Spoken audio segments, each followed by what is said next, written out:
আসসালামু আলাইকুম। আশা করি আপনারা সবাই অনেক অনেক ভালো আছেন। দালাল ছাড়া কিভাবে ইতালি ওয়ার্ক পারমিট ভিসার জন্য আবেদন করবেন? ইতালিতে কাজের জন্য যেতে হলে প্রথমে কি করতে হবে? তারপরে নুলাস্তা কিভাবে পাবেন? তারপরে বিএফএস এর মাধ্যমে কিভাবে আবেদন করবেন এবং সব মিলিয়ে আনুমানিক কত টাকা খরচ হতে পারে? আজকের এই ভিডিওতে সংক্ষেপে পুরো বিষয়টি বিস্তারিতভাবে আপনাদের সামনে তুলে ধরব। প্রথমে একটি বিষয় পরিষ্কার করে নেই। দালাল ছাড়া ইতালি ওয়ার্ক পারমিট ভিসা এর প্রক্রিয়া করা সম্ভব, কিন্তু বাংলাদেশ থেকে নিজে নিজে বিএফএস গ্লোবালে গিয়ে ওয়ার্ক ভিসা আবেদন করলেই হবে না। প্রথমে ইতালিতে থাকা একজন প্রকৃত এমপ্লয়ার বা নিয়োগকর্তার মাধ্যমে ওয়ার্ক অথরাইজেশন বা নুলাস্তা এর প্রক্রিয়া শুরু করতে হবে। প্রথম ধাপ হচ্ছে এমপ্লয়ার। ইতালিতে কাজের ভিসার ক্ষেত্রে সবচেয়ে গুরুত্বপূর্ণ আসল এমপ্লয়ার এবং সত্যিকারের চাকরির অফার লেটার।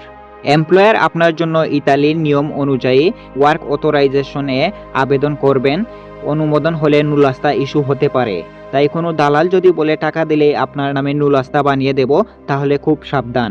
এমপ্লয়ার এর কোম্পানি, চাকরি অফার এবং এমপ্লয়মেন্ট কন্ট্রাক্ট সত্যি কিনা তা অবশ্যই যাচাই করবেন। দ্বিতীয় ধাপ হচ্ছে নুলাস্তা। আপনার কাছে নুলাস্তা আসার পর সেটি কবে ইস্যু হয়েছে এবং কোন ক্যাটাগরি এর সেটা যাচাই করা গুরুত্বপূর্ণ। 22 অক্টোবর 2024 পর ইস্যু করা বৈধ নুলাস্তা থাকা যোগ্য ওয়ার্ক ভিসা অ্যাপ্লিকেশনদের জন্য বিএফএক্স গ্লোবাল এর ওয়েব ফর্ম প্রক্রিয়া রয়েছে। তবে পুরনো নুলাস্তা এর ক্ষেত্রে আলাদা যাচাই ও প্রক্রিয়া থাকতে পারে। ইতালির দূতাবাসের ভিসা ইনফরমেশন সর্বশেষ গুরুত্বপূর্ণ আপডেট। এখানে একটি খুব গুরুত্বপূর্ণ বিষয় হলো 1 আগস্ট 2026 বিএফএক্স এর আপডেট হচ্ছে এলএন ওয়ার্ক ভিসা ক্যাটাগরি এর যোগ্যতা নুলাস্তা থাকা আবেদনকারীদের ক্ষেত্রে অনলাইনে অ্যাপার্টমেন্ট বুক করা প্রয়োজন নেই। বিএফএস এর নির্দেশনা অনুযায়ী তারা নির্ধারিত বিএফএস এর ভিসা অ্যাপ্লিকেশন সেন্টারে ওয়াক ইন করে অনুমোদিত নুলাস্তা এর হার্ড কপি এবং পাসপোর্টের বায়োডাটা পেজের কপি জমা দিতে পারবেন। এরপর বিএফএস এর এই তথ্য ইতালি দূতাবাসে ভেরিফিকেশনের জন্য পাঠানো হবে। নুলাস্তা যাচাই হয়ে গেলে বিএফএস এর ইমেইলের মাধ্যমে পরবর্তী ভিসা অ্যাপ্লিকেশন সাবমিশনের তারিখ, সময় ও জানিয়ে দিবে। বিএফএস এলএন নুলাস্তা এর আপডেট। তাই আপনার নুলাস্তা কোন ক্যাটাগরি এর এবং কখন ইস্যু হয়েছে সেটি দেখে বর্তমান বিএফএস নির্দেশনা অনুসরণ করবেন। তৃতীয় ধাপ হচ্ছে ডকুমেন্ট। বিএফএস এর যাওয়ার আগে প্রয়োজনীয় ডকুমেন্ট প্রস্তুত করে নিয়ে যেতে হবে। সাধারণভাবে লাগতে পারে পাসপোর্ট, তারপর হচ্ছে ভিসা অ্যাপ্লিকেশন ফর্ম, ছবি, তারপর হচ্ছে বৈধ নুলাস্তা, তারপরে পাসপোর্ট বায়োডাটা পেজ এবং এমপ্লয়ে বা জব রিলেটেড ডকুমেন্টস।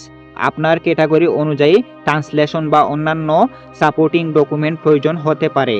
তাই আবেদন করার সময় বিএফএস এর সর্বশেষ চেকলিস্ট অনুসরণ করে সব ডকুমেন্ট তৈরি করে নিয়ে যাবেন। চতুর্থ ধাপ হচ্ছে বিএফএস ডকুমেন্ট প্রস্তুত হলে বিএফএস এর নির্ধারিত নিয়ম অনুযায়ী আবেদন জমা দেবেন। মনে রাখবেন, বিএফএস ভিসা দেয় না, বিএফএস আবেদন গ্রহণ করে আর চূড়ান্ত সিদ্ধান্ত দেয় ইতালি সংশ্লিষ্ট কর্তৃপক্ষ। আবেদন জমা দেওয়ার পর রিসিপ্ট বা রেফারেন্স নাম্বার নিরাপদ রাখবেন এবং অফিসিয়াল ট্র্যাক অ্যাপ্লিকেশন সুবিধার মাধ্যমে আপনার ভিসার স্ট্যাটাস বা অ্যাপ্লিকেশন আপনি ট্র্যাক করতে পারবেন। এবার আসি দালাল ছাড়া কত টাকা খরচ হতে পারে। এটাই সবচেয়ে বেশি মানুষ জানতে চায়।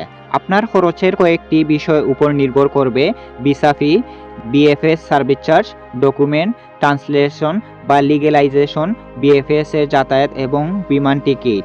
সব মিলিয়ে দালাল বা এজেন্টের অতিরিক্ত সার্ভিস চার্জ ছাড়া বাংলাদেশ থেকে ইতালি যাওয়ার জন্য আনুমানিক 80 থেকে 1,50,000 টাকা বা তার বেশি বাজেট লাগতে পারে।